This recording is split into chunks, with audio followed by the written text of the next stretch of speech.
Sincérité des échanges. Alors ça, c'est très important. Je vais m'arrêter 2 minutes là-dessus.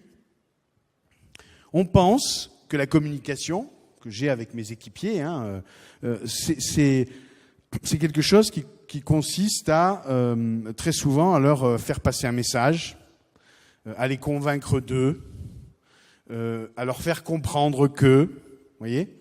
Et je fais ce geste-là sans cesse, vous voyez, je transmets quelque chose pour qu'il se passe un changement de comportement. Oui, c'est ça. Oui, c'est en partie ça.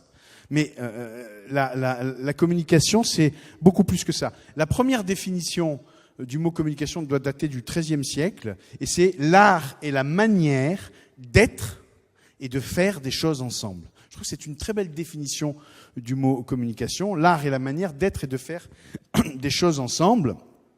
C'est ce que j'appelle passer du parler à au parler avec. C'est le syndrome du frigidaire. Vous rencontrez une femme, vous êtes éperdument amoureux de cette femme, c'est fantastique, vous avez plein de projets, vous vous parlez beaucoup, on se parle de tout, on se parle de rien, on rentre le soir, on se raconte sa journée, on échange sur tout. Et puis, on avance dans la vie, et cette communication devient plus fonctionnelle. Chérie, ta mère vient dîner ce week-end, tu penseras aller chercher les enfants à l'école. Chérie, qu'est-ce qu'on mange ce soir ? Et puis, cette communication, parce que les tensions se font jour dans le couple, il y a moins de fluidité dans la relation, on parle de moins en moins, et on finit à foutre des post-it sur le frigidaire. Achète le pain, je rentrerai plus tard ce soir, voilà. Et puis un matin, vous vous levez, vous rentrez dans votre cuisine, et il n'y a plus de frigidaire.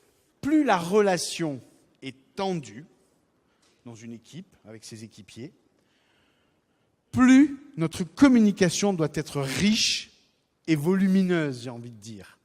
En fait, c'est inversement proportionnel. Ça doit être inversement proportionnel. C'est-à-dire que notre communication, la qualité de notre communication doit être inversement proportionnelle à la qualité de notre relation. Or, c'est pas ça qui se passe. Dans les rapports humains, vous le savez comme moi, quand ça commence à merder, quand ça commence à se tendre, on est plutôt dans la stratégie de l'évitement.